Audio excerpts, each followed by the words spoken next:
Hi வணக்கம்ங்க. நம்மளுடைய hair பேக்குக்கும் ஷிகக்காய்க்கும் என்ன வித்தியாசம் அப்படின்னு சொல்லிட்டு கேக்குறீங்க.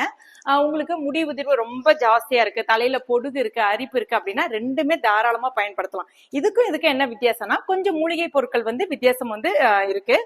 இதுல கொஞ்சம் அதிகமான மூலிகை பொருட்கள் இருக்கும். ஏன்னா இது நீங்க தலையில கொஞ்ச நேரம் ஊற வச்சுட்டு, அதாவது சாதம் அடித்த கஞ்சி தண்ணீர் இல்லைன்னா தயிர் இல்லைன்னா நார்மல் தண்ணீரோட மிக்ஸ் பண்ணிட்டு நம்மளுடைய 3-in-1 ஆயிலோ இல்ல ஏதாவது ஒரு ஹேர் ஆயில் அப்ளை பண்ணிட்டு அதுக்கப்புறமா இதை நீங்க தலையில அப்ளை பண்ணுங்க. அப்ளை பண்ணும்போது ஸ்கேல்ப்ல நல்லா படுற மாதிரி அப்ளை பண்ணிட்டு ஒரு 20 நிமிஷம் விட்டுட்டு ஹேர் வாஷ் பண்ணி பாருங்க. அப்ப ஷாம்பு ஷியக்காவோ தேவையில்லை. இது ஹேர் ஃபால கண்ட்ரோல் பண்ணும்.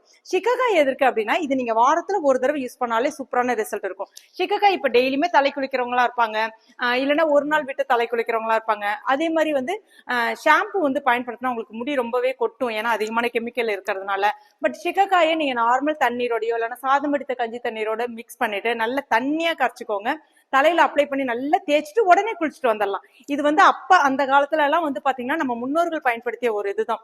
அவ்வளவு சூப்பரான ஹெர்பல் ப்ராடக்ட்ஸ் எல்லாம் சேர்த்து ரெடி பண்ணிருக்கேன். இதை நீங்க தலைக்கு போட்டு குளிச்சுட்டு போனீங்கன்னா நீங்க ஆபீஸ் காலேஜ் போகும்போது தலைக்கு என்ன போட்டீங்கன்னு கேட்பாங்க. அந்த அளவுக்கு ஒரு வாசனையா இருக்கும். எந்த கெமிக்கலுமே சேர்க்கல, எல்லாமே நேச்சுரல் பிராக்ரன்ஸ் உள்ளது. கண்டிப்பா ட்ரை பண்ணி பாருங்க. ஆஃபர்ஸ் போயிட்டு இருக்கு. ஆகஸ்ட் 21, 22, 23, 24 ஆஃபரை மிஸ் பண்ணிடாதீங்க. ஸ்கிரீன்ல தெரியக்கூடிய வெப்சைட் அட்ரஸ்ல வாட்ஸ்அப் நம்பர்ல போய் பர்ச்சேஸ் பண்ணிக்கோங்க. தேங்க்யூ.